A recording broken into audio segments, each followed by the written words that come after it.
We are thrilled to be partnering with the Indiana Association of Historians for the second year now. Last year was all virtual. This year we are hybrid, in-person, and virtual, as you can see from some of our setup. My name is Bethany Rockbeck, and I am happy to serve as the Director of Education and Engagement here at the Indiana Historical Society. Here, we are Indiana storytellers, connecting people to the past. We collect and preserve Indiana's unique stories. We bring Hoosiers together in remembering and sharing the past, and we inspire a future grounded in our state's uniting values and principles. We are so happy to welcome Dr. Charlene Fletcher here tonight. But before I pass it over to our friends at IAH, I want to go over just a few of our logistics for our virtual guests here and acknowledge their presence. Thank you for joining us virtually for our Thornbrough lecture tonight. Dr. Fletcher is going to present for around 45 minutes before we transition into our question and answer portion of our event. With me tonight, I have my friends Claire, whom we met out at the registration desk, and Casey over managing our Zoom. Whether you are virtual or in person, we will help make sure that your questions reach Dr. Fletcher this evening. If you need any assistance virtually, please utilize that Q&A box or that chat box, and Casey will make sure that you are taken care of this evening.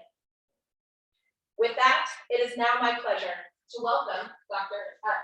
Don Backen, President of the Indiana Association of Historians, to introduce not only the Thornbrough lecture, but also Dr. Fletcher this evening. Thank you all for being here.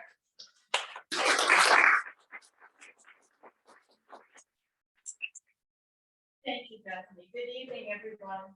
On behalf of the Indiana Association of Historians, welcome to our annual Thornbrough lecture on African American history.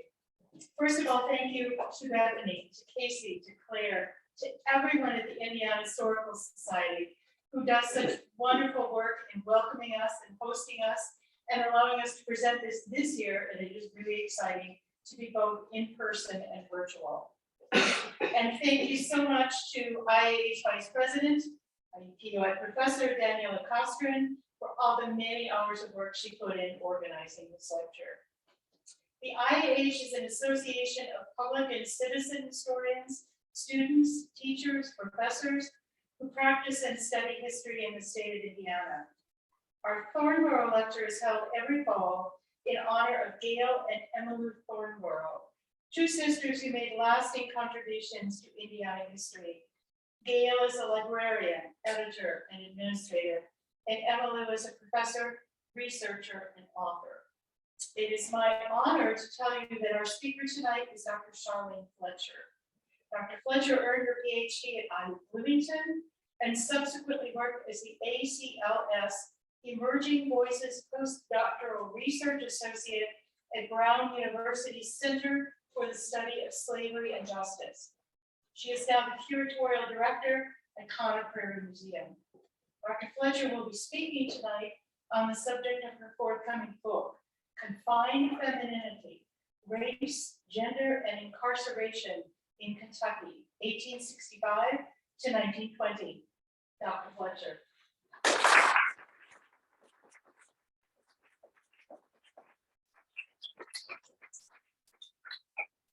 Good evening. Good evening. All right. You're ready. So am I. First, I always have to thank the creator, the ancestors who walk alongside me daily.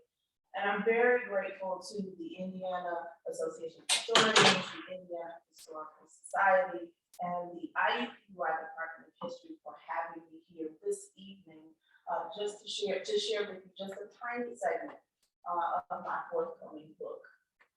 My work illuminates the lives of confined Black women by examining places like jails, prisons, mental health institutions, formerly known as asylums, and a site not typically considered confining, the home, and related domestic spaces. I explore how Black women defy and define confinement through their interactions with public, social, and political entities of the period, and how they challenge Victorian ideas of race and femininity in the Commonwealth of Kentucky. Specifically, I moved beyond the historical analysis of carceral institutions and Black womanhood to argue that Black women negotiated and continue to negotiate the parameters of their confinement. Today, we will focus on the home specifically as a confinement site that's plagued with two layers of restriction: domestic violence and domestic labor. Do I have any Kentucky Derby fans in the house? No? Oh, yes. Each May, horse racing fans gather in Louisville for the Kentucky Derby. The festivities are dotted with mint juleps, fancy hats, and rousing renditions of Stephen Foster's 1852 ballad, My Old Kentucky Home. I'm not gonna sing it. For many Derby goers, Foster, a Pennsylvania native, conjured visions of a nurturing, peaceful environment, a place to call home. However, for some Kentuckians, the home was anything but nurturing. Foster's original ballad spoke of Kentucky's enslaved African American population, and sang of the end of confinement as being sold downriver to meet death on sugar plantations. These stanzas are unfamiliar to today's Derby revelers, but they speak directly to the central Kentucky home of scores of Black women, a home of enslavement, and even after emancipation, it remained a home of confinement. Women reformers of the 19th century worked diligently to advance suffrage and temperance agendas, as well as labor, educational, and social welfare reforms. But in contrast, many American women fought individual battles against domestic violence, domestic labor, just for safety and freedom. So this evening, I'm excited to introduce you to two of the ancestors that have chosen me to tell their stories, and give you a glimpse into two old Kentucky homes, that of Fanny Keys Harvey and Lila White, two Black women who navigated the pains of abuse and confinement in their homes in the late 19th century.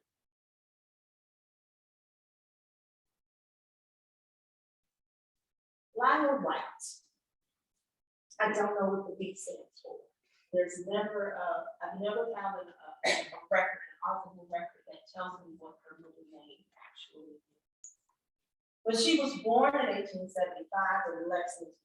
She was the youngest, born to formerly enslaved parents, Peter and Jemima White.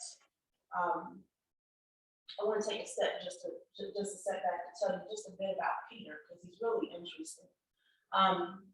And to also share my connection to Lila.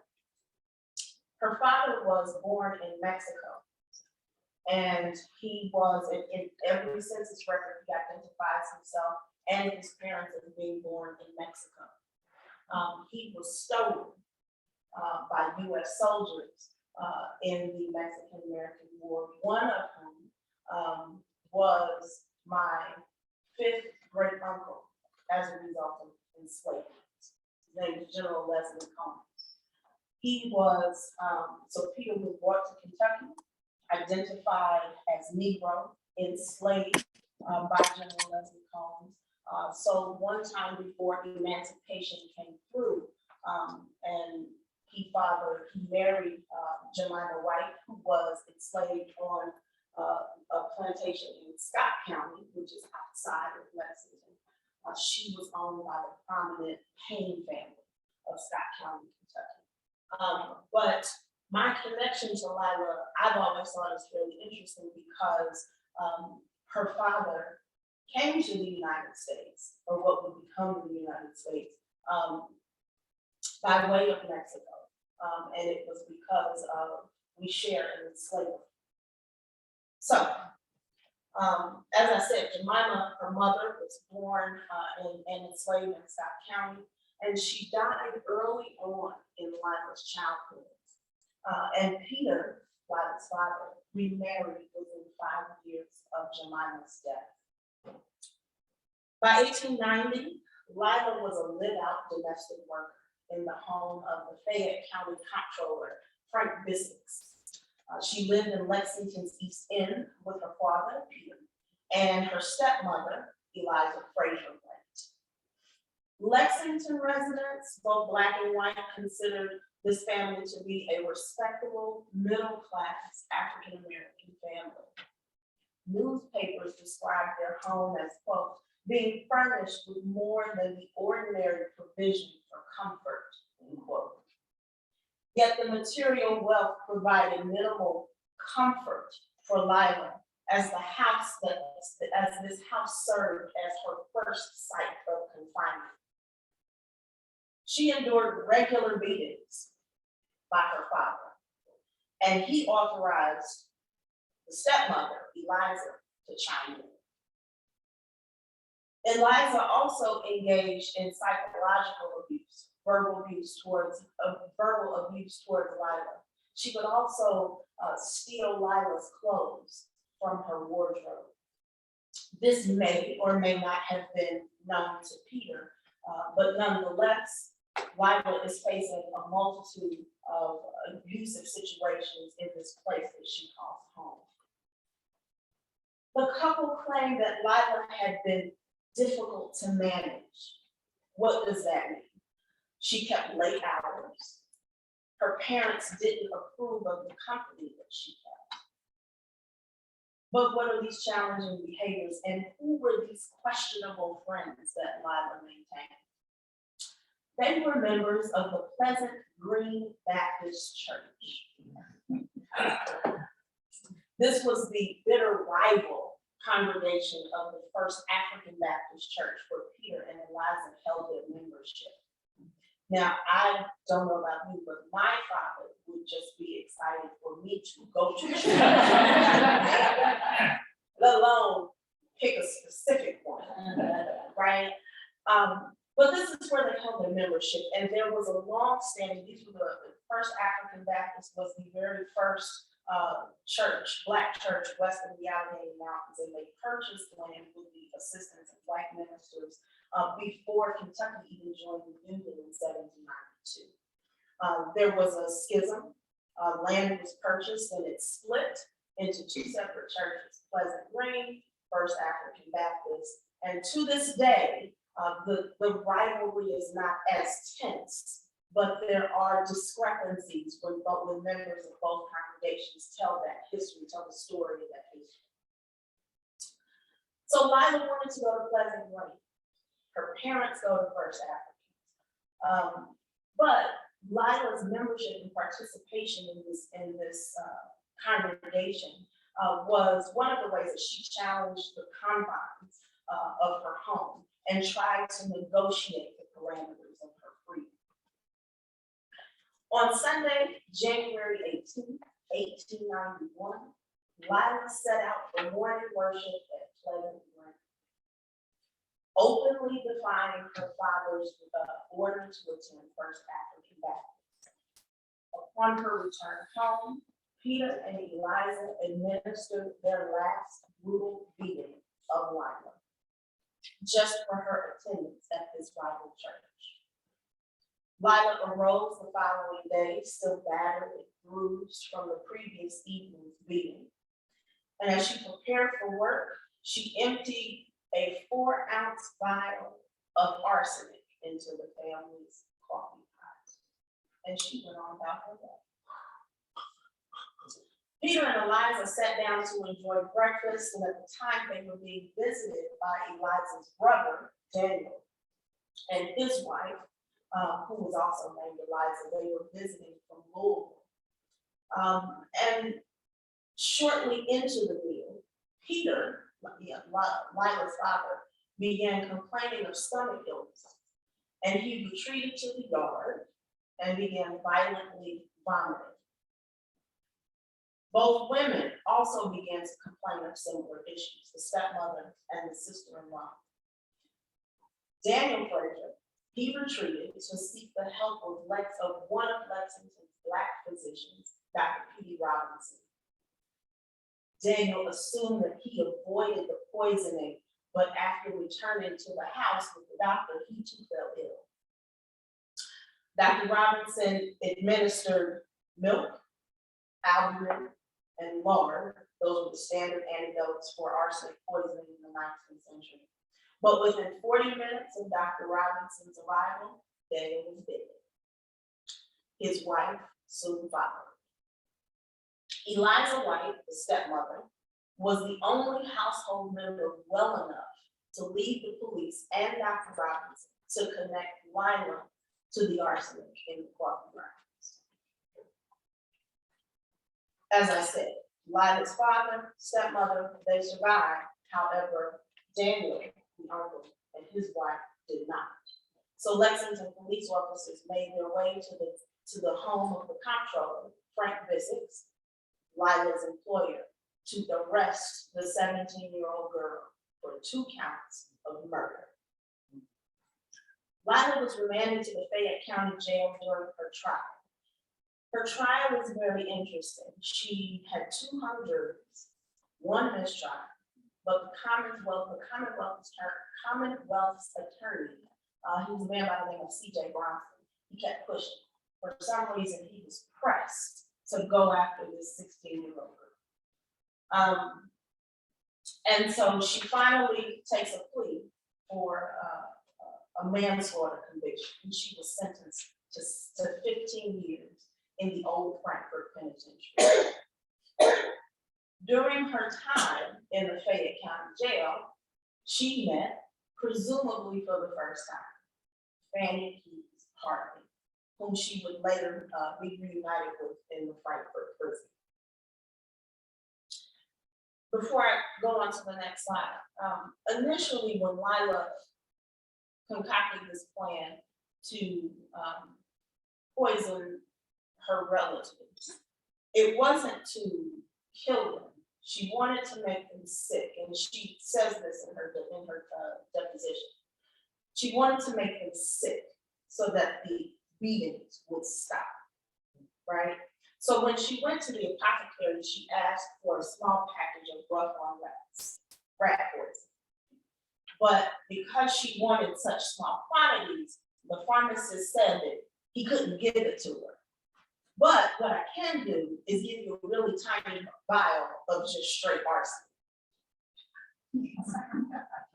So that's what he gave her, and that's what she went home with.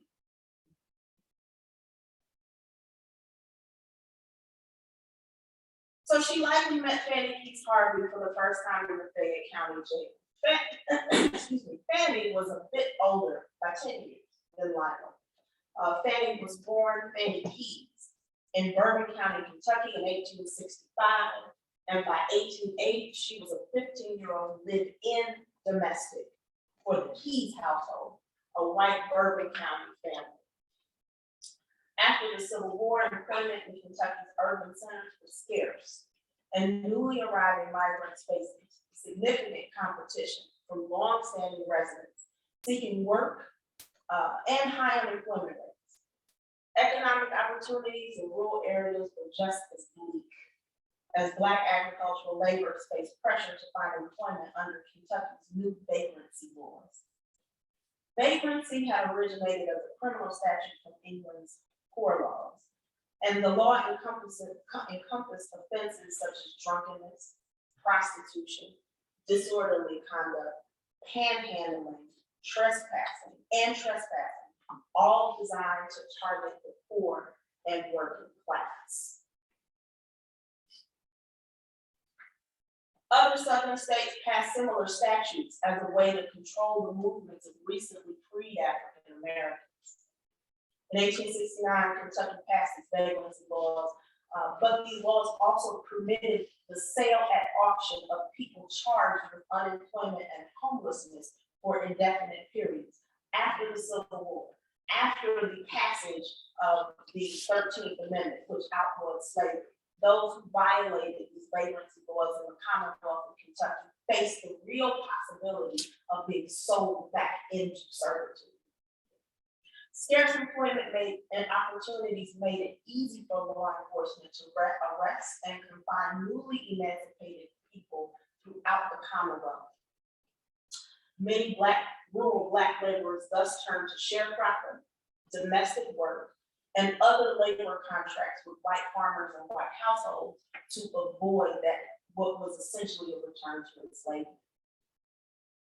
The contracts usually resulted in conflicts between Blacks and whites, however. White employers consistently accused Black laborers of being lazy, stealing, or just terminating their employment. In 1866, Kentucky passed a law that said a valid labor contract had to be, quote, fulfilled in its entirety, end quote, and witnessed by a white person. These stipulations proved to be painful reminders of enslavement. And Black people were typically forced to forfeit all the wages they had earned when white employers deliberately terminated contracts prematurely to try to avoid paying for the labor that they had received. Other forms of labor agreements standard in post-emancipation Kentucky included apprenticeships, which were typically used to employ Black children, whether orphaned, abandoned, or poverty-stricken. And contracts for Kentucky's domestic workers who, regardless of location, earned anywhere between $25 and $125 per year.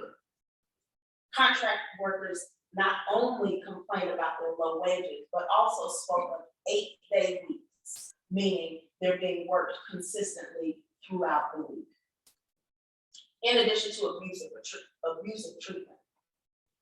15-year-old Fanny's employment was likely dictated by one of these domestic labor contracts, restricting her movement, dictating her labor in the home that she shared with her employer, Elizabeth Frank. The agreement would have also included the length of service, wages, and boarding conditions. Although the U.S. Census of 1880 reveals that Fanny was employed in Elizabeth Frank's home, when she began working there is unknown. It is possible that she was born into slavery and made her way to the Frank home through one of those apprenticeship contracts established shortly after emancipation. She may also have been orphaned or abandoned and had entered the apprenticeship through that means into the Rank household. This was one of the ways that, particularly in the Commonwealth of Kentucky, children remained enslaved even after the Civil War, even after the 13th Amendment had been passed. Contracts apply to all domestic workers, but those who worked as live-in domestics experienced a more significant loss of freedom than those who lived out. And Lila is an example of someone who lived out. She went to the business home daily. The employer's home stood as a site of confinement because a working woman's diet, living quarters, and movement were all dictated by those who paid her salary. Some Black domestic workers share the same meals as their employer, albeit in the kitchen or in some other segregated area. But some employers also had separate meals with cheaper ingredients. The work week was also a source of contention, as I said before. Some people described working 8-day work weeks. Most domestics were supposed to have Sundays as a day of rest, but were often given additional tasks on that day to complete. Restricted living quarters also limited a domestic worker's ability to entertain guests, which interfered with their ability to foster relationships and increased the likelihood of sexual abuse by Black employers. Black women have always had the threat of sexual abuse to navigate and face. And that threat increased for those who lived inside of white households, lived and worked inside of white households. Fanny was among them. Fanny was impregnated by a prominent white man and neighbor, and he was a bachelor. That's important to know. His name was William Shropshire. And when she got pregnant and she began to show, it was likely the cause of the termination of her contract. When I was in Bourbon County, I went to, I love Kentuckians. I'm a Hoosier, but I still consider myself a Kentuckian. And I went to the Bourbon County Paris, Kentucky Museum. And I walked in and I said, yeah, I'm researching a man by the name of William Shropshire. And the room got quiet. And I was like, oh. Started something. But I ended up meeting one of his descendants, and she took me back to their home, to the place where he was born. It was amazing, but I always love to share that story because I just knew I was in trouble when I walked in and said, he had a baby with a black boy, and everybody got quiet, right? Fanny's son was named George, and he was born in 1883. Fanny and George moved to Lexington and they lived in a section of town called Branch Alley. This was a very small alleyway. If you go to Lexington today, I don't know how many of you are familiar with the geography of Lexington, Kentucky, but if you're there today, there is an alleyway that sits between Vine Street and it sits behind the parking garages for the county clerk's office and the public library. And on the other side of that is a transit center. That's where Branch Alley once sat. Branch Alley was a hot spot. It was filled with brothels, it was filled with gambling, it was filled with saloons, whatever kind of extracurricular activity you wanted to be involved in, you could find it in Branch Alley. But Branch Alley was also prone to flooding. It was adjacent to Town Branch, which is a large creek. It's a tributary of the Kentucky River. And it literally was filled with stagnant and polluted water. And when it would rain, Branch Alley was also at the bottom of the hill. So all of that sewage water would flood into Branch Alley. And newspapers, local newspapers described it as, quote, a stream of living filth. And they weren't just talking about sewer water, the polluted water. They were also talking about the vice in the area. Fanny continued working as a domestic servant, but the wages did not sustain her or her son. So she turned to Branch Alley's informal economy and became no stranger to numbers running, hustling, robbing unsuspected solicitors of nearby brothels. In 1891, or by 1891, Fanny had a long history of arrests for robbery, public intoxication, vagrancy, and improper language. I'm very glad that those laws are no longer on the books. Between 1892 and 1895, Fanny moved to Covington, Kentucky, with her then husband, a known hustler by the name of James Bouncer Harvey. Bouncer first appears in Fayette County Police Court records in 1888 for a murder charge dismissed in circuit court. But he did not limit his violent behaviors to Lexington citizens. He also regularly abused Fanny. It's impossible to discern when the violence began in the Keys Harvey household, but Fanny and her son George were no strangers to domestic violence. In September 1890, Bouncer was arrested for cutting and wounding Fanny. She was arrested for the same charge, likely returning Bouncer's violence with her own. While she was treated at St. Joseph's Infirmary in July of 1892, this is in Lexington, Bouncer was arrested for trespassing on hospital grounds, likely stalking Fanny. Later that year in September, Lexington police arrested Bouncer again for cutting and wounding Fanny. He was confined to the workhouse for assault and was later rearrested that month for escaping from the workhouse. Oh, but Miss Fanny. In 1895, the family lived in Covington and she had grown tired of his infidelity.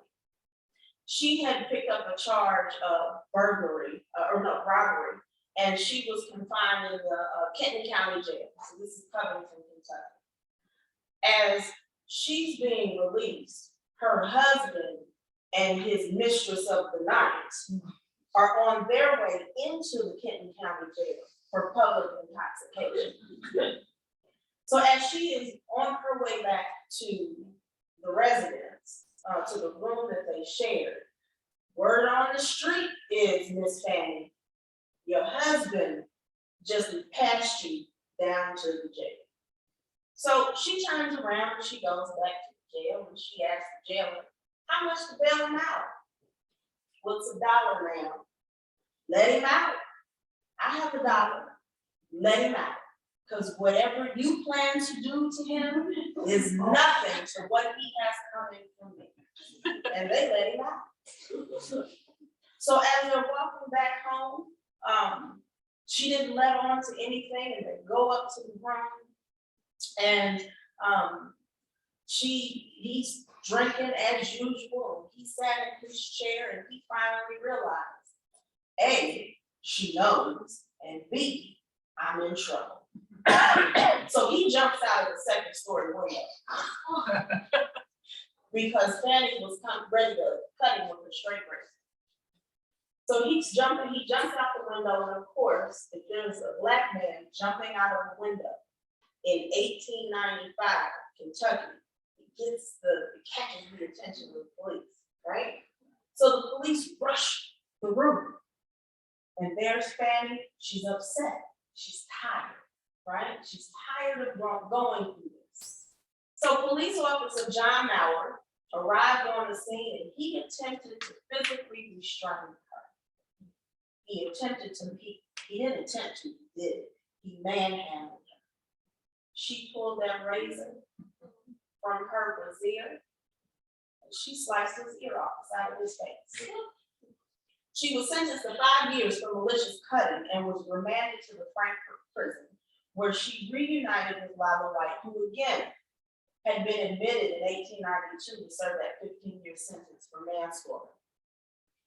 Fanny and Lila shared experiences with family violence, and the decisions that they made in the midst of that confinement led them to a state-sanctioned confined space at the Frankfurt prison.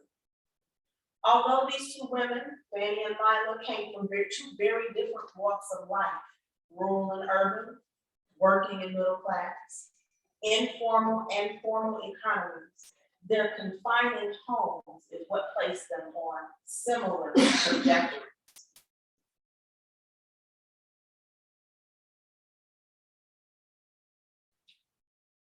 Domestic violence is a pattern of behaviors employed by an individual to maintain power and control over another partner in a domestic relationship.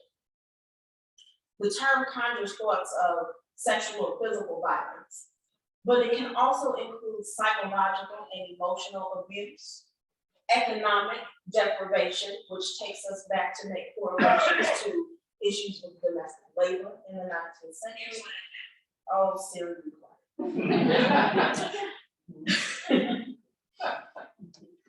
And also physical and sexual threats and intimidations. And these dynamics can be found in any type of relationship. In the 1970s, the women's rights movement drew attention to domestic violence as a threat to women and children, mobilizing grassroots organizations to establish the first battered women's shelter in 1974. In the 1980s, Congress recognized violence against women and children as a systemic issue and authorized the Family Violence Prevention Services Act, which created funding for domestic violence intervention programs. And in 1994, Congress passed the Violence Against Women Act to strengthen the criminal justice response to domestic violence. Despite these 20th century efforts, America's history of family violence is much older than this, and it runs much deeper than many people may realize. As early as 1640, the Puritans enacted laws to curb occurrences of domestic abuse among spouses and between parents and children. Historian Elizabeth Fletcher's examination of familial violence in early America argues that the lack of reporting of domestic violence was rooted in the family ideal. She defines this principle as the, quote, beliefs in traditional rights of correction over dependents in the household, such as a wife, children, servants, slaves, etc.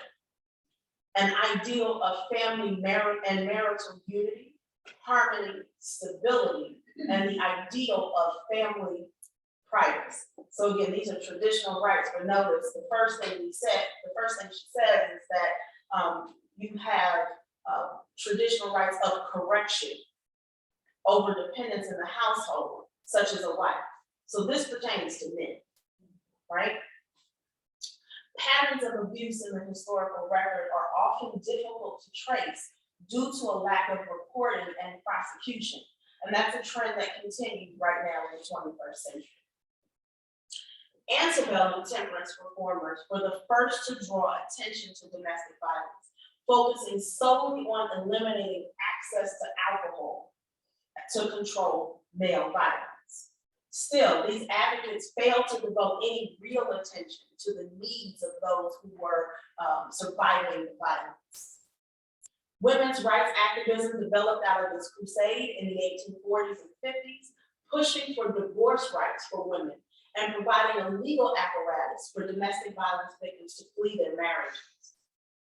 Antebellum feminists placed emancipation of women over preservation of the family, stating that it was, quote, preferable for a mother and children to live alone rather than remain bound to the inebriate husband, end quote. Temperance advocates have identified a causal relationship between alcohol and domestic violence, and that direct correlation lingered into the 20th century. We still make that correlation in the 21st century. He's drinking, she's drinking.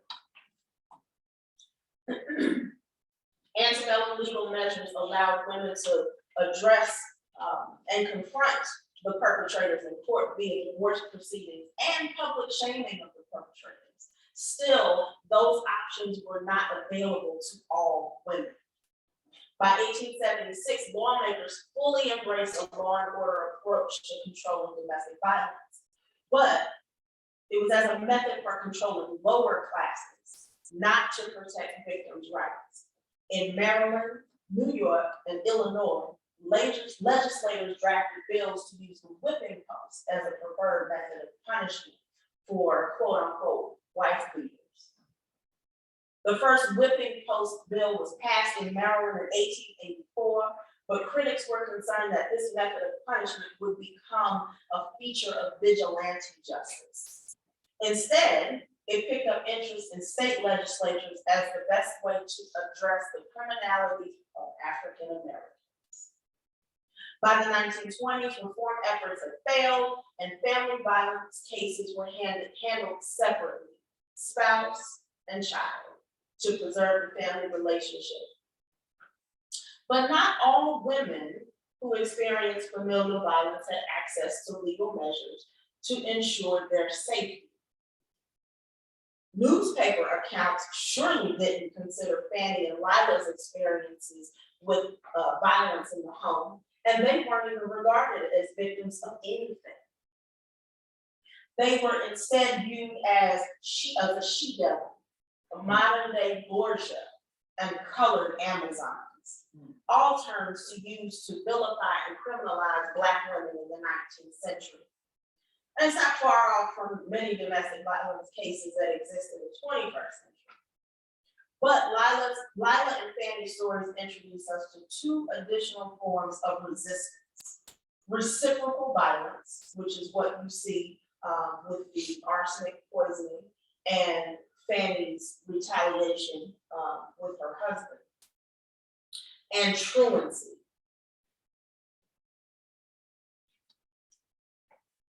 Although both women eventually or ultimately resorted to crime, resorted to the reciprocal violence, first, they both negotiated their confinement in the home through truancy. Historian Stephanie Camp defined truancy as temporary escapes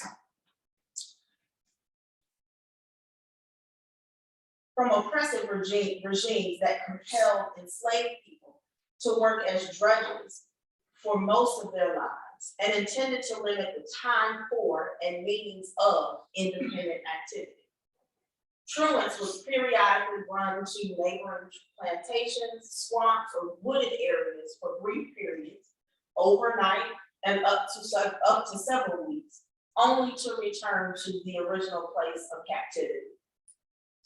Gender ideals and family dynamics were forms of confinement too.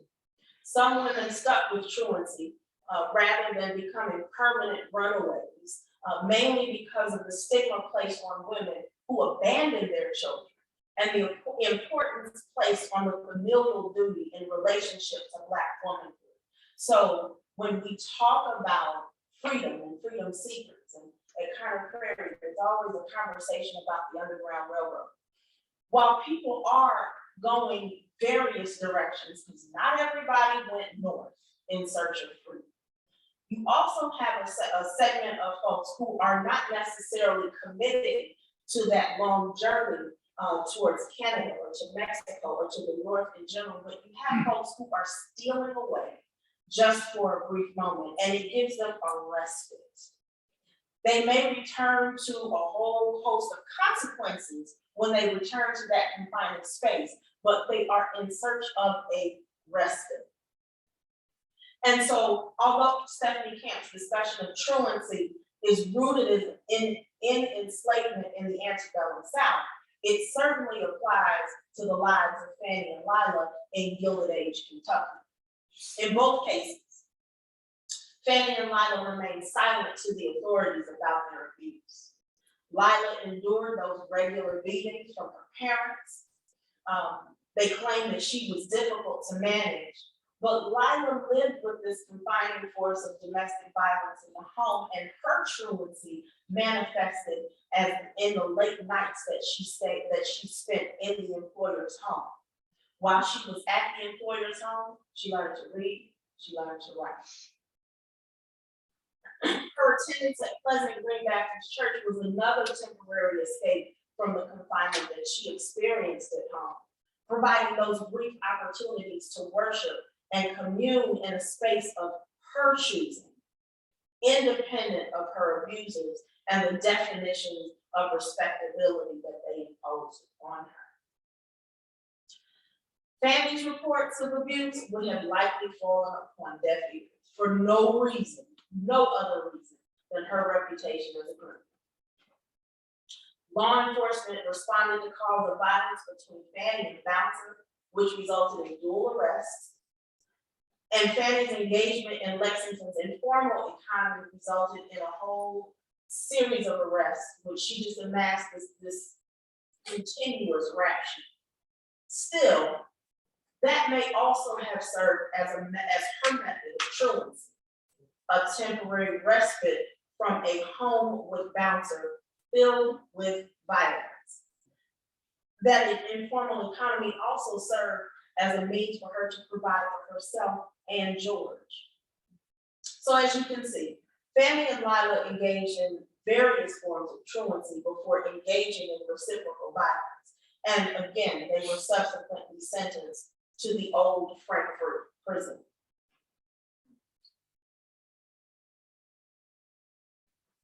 In the interest of time, I'm going to spare you the details about Frankfurt prison, but what I will say, this was the first prison west of the Allegheny Mountains, and it was in fact a prison. This was not a penal farm, right? So when we tend to think of the South, we think of plantation spaces. We also think of places like Parchment. We think of Angola in Louisiana, but this was an actual prison structure. And so what you see here, in 1912, there were so many scandals in the Kentucky Penitentiary at Frankfurt, they published a lookbook for the public. Yes, lookbook, just like IUPUI publishes a lookbook to attract prospective students. They wanted to garner the trust of the Commonwealth in their ability to run those correctional or those penal institutions. So what you see at the bottom are images of the interior of the prison. And this here is, I actually took this photo. This is what remains of the original Kentucky Penitentiary at Frankfurt. It is now a state office building. The wall, and this is a baseball field. This was based on Sanborn maps. This was a part of. It was one of the edges of the women's dormitory in the old Kentucky prison. But it's a baseball field now, and the wall that surrounded the prison is now. It's along the steps to the entryway, and it surrounds the actual state building itself. So, what happened to Fannie and Lila? In 1901, Lila was granted parole and returned to her father's home. They released her simply because she suffered from tuberculosis, and they did not think she would live long. They were wrong. Census records indicate that her stepmother had died before Lila's release. And while the family retained its respectable reputation, it appears that Lila's abuse continued. Lila was admitted to Eastern State Hospital by her father in 1915. She owned only the tattered, dirty clothes on her back and showed bruising to the head when she was committed to the state at the age of 34. She died 2 years later on Christmas Eve from a grand mal seizure that never stopped. She died alone and confined in the asylum. December 24th, 1917. Meanwhile, Fannie was released from prison in 1899. She returned in 1902 for robbery, and then again in 1907 for a second conviction for malicious cutting after the near fatal wounding of a living lover. He too was abusive. She told him to leave. He refused, so she cut it. And as he lay there bleeding, he called for help, get me out of here. She said, no, you didn't want to leave. Although she received a life sentence, and it appears that she is the first woman to ever receive a life sentence under what we now call a 3 strikes law. Back then it was a habitual criminal law. But she was paroled in 1913, and she buried George in 1915 before she died alone and destitute in Frankfurt at age 54. She is buried in one of the African American cemeteries in Frankfurt in a pauper's field. And every time I go to Kentucky, I make it a point to visit her, and I make it a point to visit Lila. Lila is also buried in the pauper's field on the grounds of Eastern State Hospital.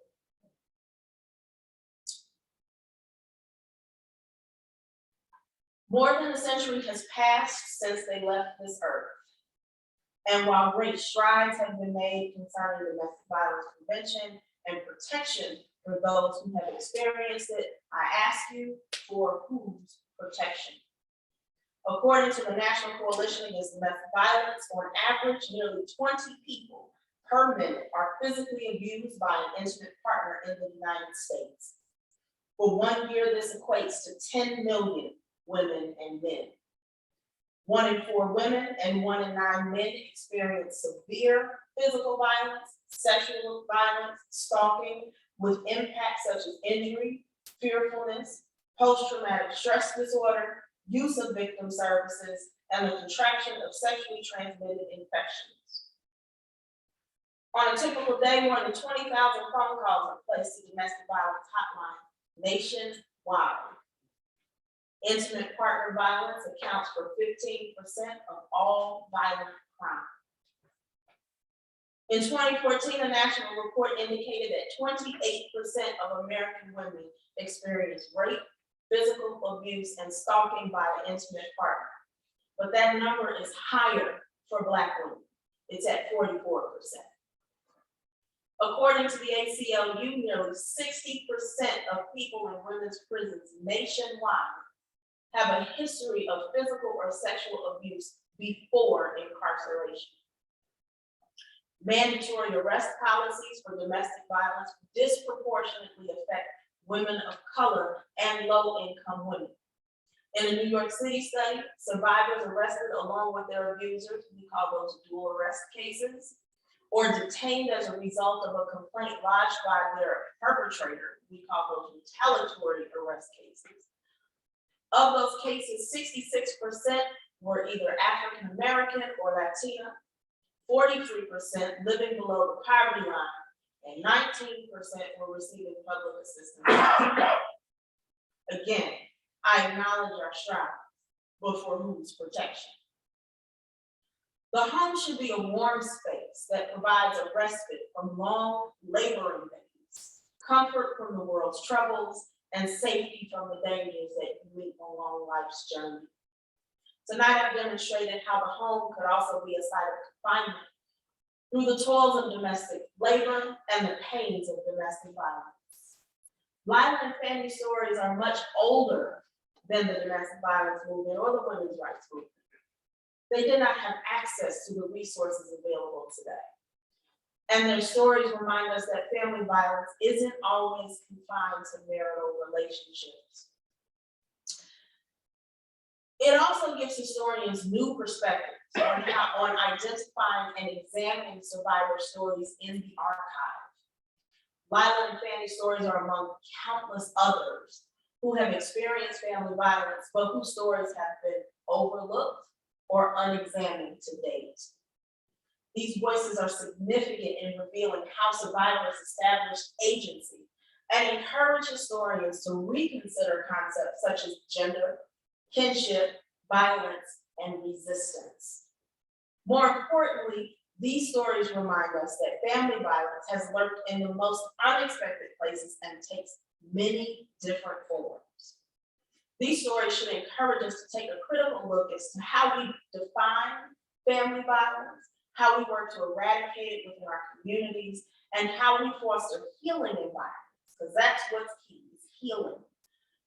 And awareness of family violence, both past and present. These stories raise awareness and facilitate healing beyond this month, October, which is designated as National Domestic Violence Awareness Month. So I tell Fanny and Lila's stories every day so that healing can begin in the hearts of the many. Thank you.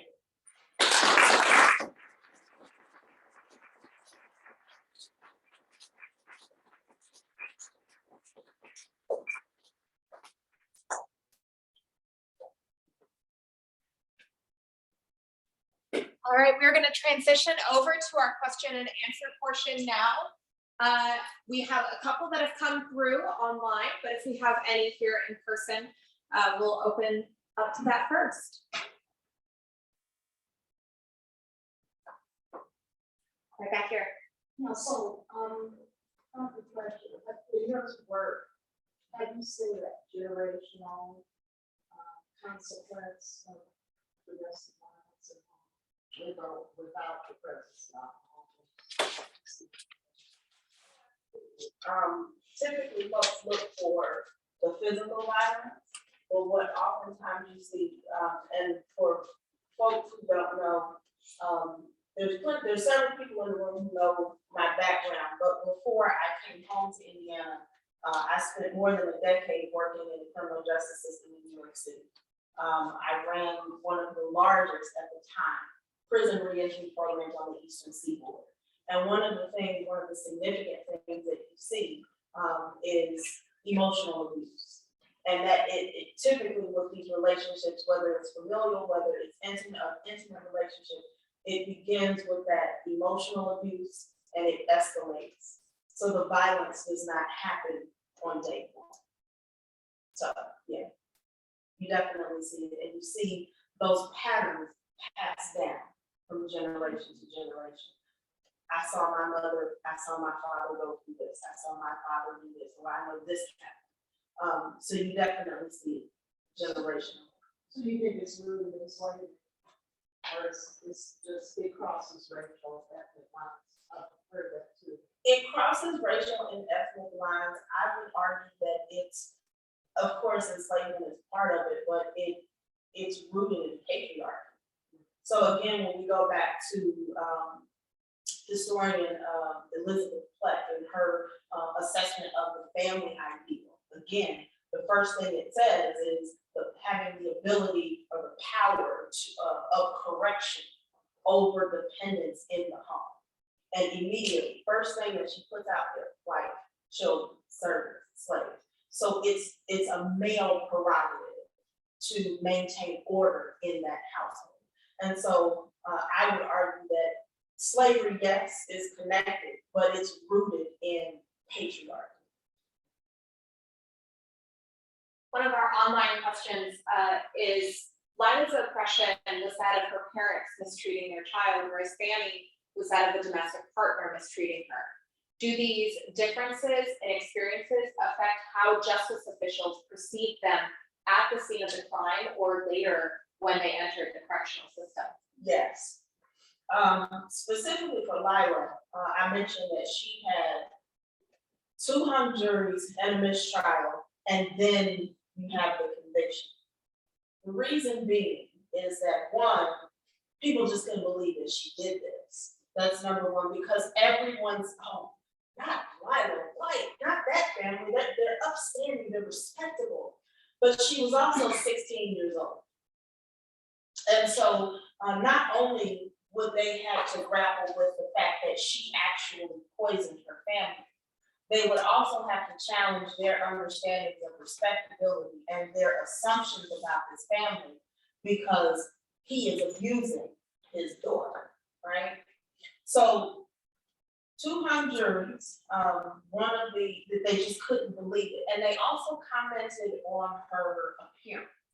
She's so beautiful for a colored girl. That was one of the comments that you see in the newspapers. She eventually took a plea bargain and she pled out to manslaughter. And I couldn't figure out why. It took me 3 years to figure this out. She got pregnant in jail. And by the time she took the plea agreement, there was talk of her being convicted of murder. And of course, murder leads to capital punishment, right? And so one of the conversations around her case was the fact that now she's visibly pregnant. At the time of her conviction, she was 5.5 months pregnant. And so she took the plea bargain for manslaughter, 15 weeks. I still do not know why the Commonwealth's attorney, C.J. Bronson, I do not know why he was so adamant about prosecuting her. I still do not know why. But nevertheless, she took the plea. The baby that she had was a stillborn, and she nearly bled out in the Frankfurt prison because it was woefully stabbed. The infirmary was locked. They couldn't find the key on the night that this happened. And they were able to get her into the infirmary and stop the bleeding, but she nearly died because of it. Fanny, on the other hand, they being the newspapers, they chastised her from day one. The titles that you see in the newspaper, She Devil, Colored Amazon, Notorious Negress. They talk about her appearance as well. Fanny was probably my height, and she was about 250 pounds. And they referred to her as a stout negress.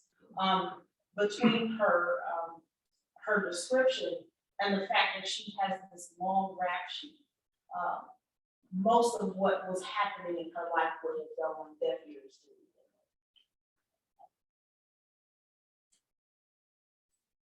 Were there disparaging commentary in the press or when she cut her lover versus the officer? Both. When she cut John Howard, there were outright calls to kill her on the spot. And there were several articles and, you know, folks on the scene, reporters are interviewing people saying that they had the right to come in and quote, put her down. When she had the second charge for malicious cutting, they rehashed this cut to support the habitual criminal conviction. So much so that in the archive, indictments are bundled in Kentucky's Department of Finance. That's where they keep their indictments in the record. And I couldn't find the original indictment for the Fayette County, the Kenton County cutting when she cut the police officer. That's because it was bundled up in the second cutting. They called Fayette County, requested that indictment, and it was all bundled into one and they used it against it. Mrs. Sampson? What brought your attention to these particular women? They found me. Because I was gonna write about men in Kentucky. My original project, when I initially thought about, we talk about the practice of convict leasing and reconstruction. We all know the work of Brian Stevenson's work with the Equal Justice Center, the Equal Justice Initiative, and the Legacy Museum, and Slavery by Another Name. You know the work of Khalil Muhammad. You know all of these things, criminalization, about criminalization of Black people. And one of the things that makes Kentucky interesting is that we focus on convict leasing in the Deep South during Reconstruction, but Kentucky started leasing incarcerated people in 1820. And it really served as a model for what you would later see. And so what we see after Reconstruction is just a ramp up of what took place in Kentucky decades before. And so I found a document written by a wonderful person by the name of Kyle Ellis. And Kyle worked for Kentucky's correction cabinet for years as a parole officer. And he wrote a brief history of Kentucky's corrections cabinet. And he had this timeline with all of these arbitrary events. And one line said, 1897, inmates pregnant, scandal. You can't write that on paper and not expect me to go find out who these people are. And that's what I did. I just started looking in every newspaper I could find. What is this scandal about? They found me, and they allowed me to tell their story. One of our Zoom questions fits and dovetails very nicely off of that, particularly about what records exist. You mentioned the indictments and you've shown some newspapers. Are there court transcripts? What was your research process like? What could you actually find on these women? I found a treasure trove of things, believe it or not. So prison records, description records. I have Lila White's admission record to the asylum from 1915. But what really gave me things to peel back, there was a scandal in 1897 in the Frankfurt prison, and Fanny and Lila were there together. This was a co-ed prison at the time. Kentucky, there were members of the legislature who wanted a women's prison, but for whatever reason, they just didn't want to do it. Which is interesting because by the time this scandal takes place, the Indiana women's prison is about 20 years old, right? So they had lumber coming into the prison, and incarcerated people were responsible for creating chairs and tables and a whole host of things. They were still also bringing hemp into the prison at that time, and so with hemp, they made rope linen, all of those things. And it's taken out of Frankfurt on the Kentucky River, it goes to Louisville, it goes to Cincinnati for sale. Well, these lumber contractors were hustling the state. And they had a bookkeeper who was an incarcerated person. He had been convicted of fraud, but he's the bookkeeper. And so they cheated the Commonwealth out of, I believe it's like $100,000, which in 1897 is a lot of money, right? And so with that comes a full investigation by then State Senator William Goble. Now, we're Hoosiers in the room. See, I can say William Goble in Kentucky and everybody loses their mind. William Goble was the governor of Kentucky. In 1900, he was governor for 4 days because he was assassinated. And he is the only governor, sitting governor in American history to be assassinated in office. So this man puts Fannie Keys Harvey on the stand to testify against the state. And she tells everything. And it is beautifully documented in the Senate records, book, the entire transcription of the entire commission hearing is documented. And that was the key source that I used to branch off to find everything else. I have a question about pardons at this time, because Southern penitentiaries and governors were notorious for corruptions, paid to pardon prominent families, mainly with white families. Yes. Was there any options for black families in Kentucky in the late 1880s, 1890s, 1900 to go the pardon route? And was it less likely for women to have a shot at pardon, and was that mainly done through families or through the churches? I know that's a series of questions, but I'm just curious about the pardon process. And was that ever available to these two women to possibly, be pardoned if their churches or someone knew that for it? It was available, it was rarely granted. Fannie applied for a pardon in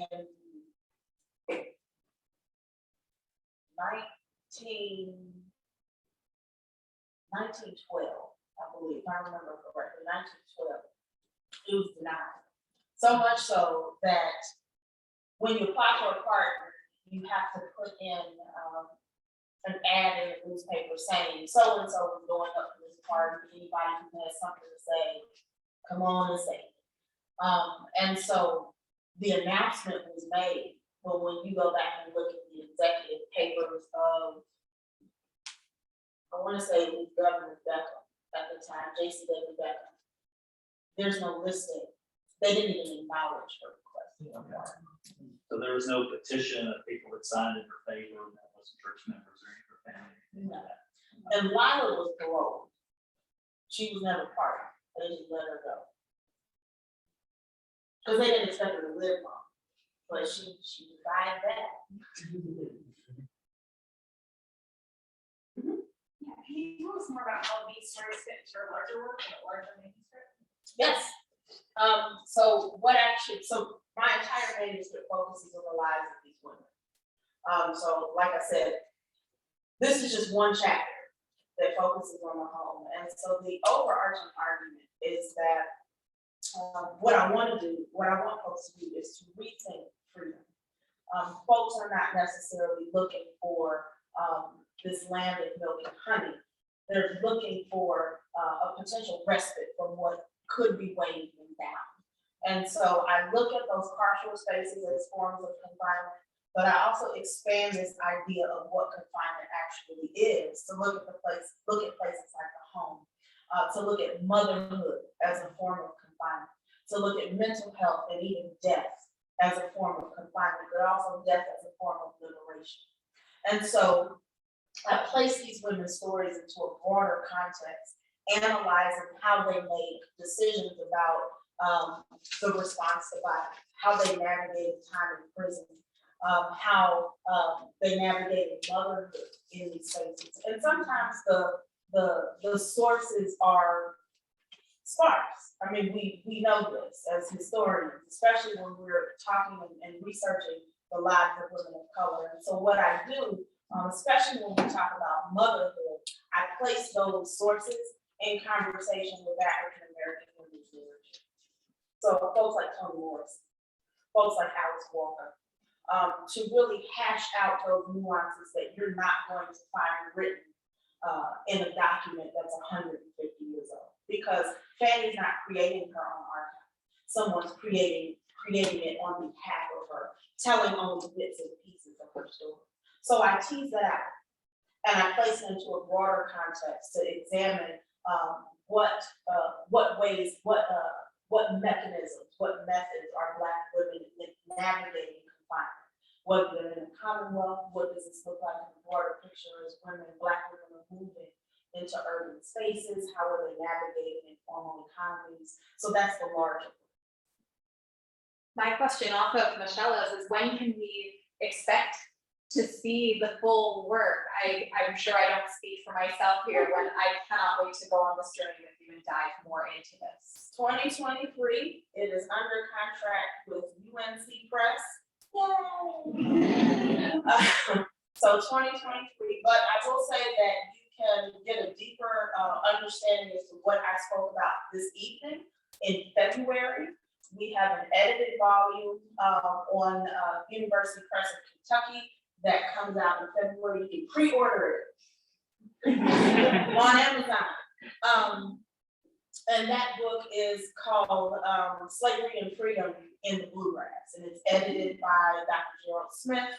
And you can meet Fanny and Lila in chapter 8 of that monograph. Thank you so much. A question that came in from Zoom. Do we know what happened to Fanny's son? Was he in the care of Bouncer or what happened to him? He dies in 1915. When she goes to prison, it's not clear where he goes. He is subpoenaed to testify against his mother, and he never shows up. He does reappear in 1908 as a porter in Covington, Kentucky, and at some point he returns to Lexington. And after she leaves prison, they reunite, and they live in Versailles, Kentucky, until he dies. He dies of, I feel like he had an aneurysm, but he goes to St. Joseph's in Lexington. He dies there, and whatever she had left, she buries it. He has a full obituary, a full funeral. And she returns to Frankfurt. She works as a laundress, and at 54, she had a heart attack. And her neighbor found She died of a heart attack.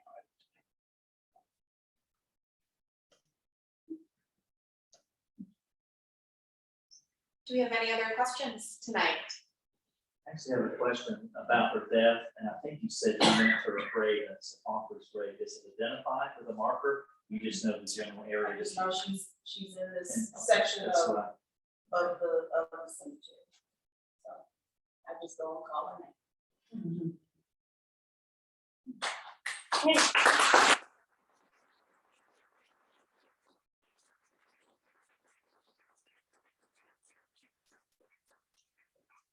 Thank you again so much, everyone, for joining us tonight, virtually and in person, and a very, very strong round of applause again for Dr. Fletcher.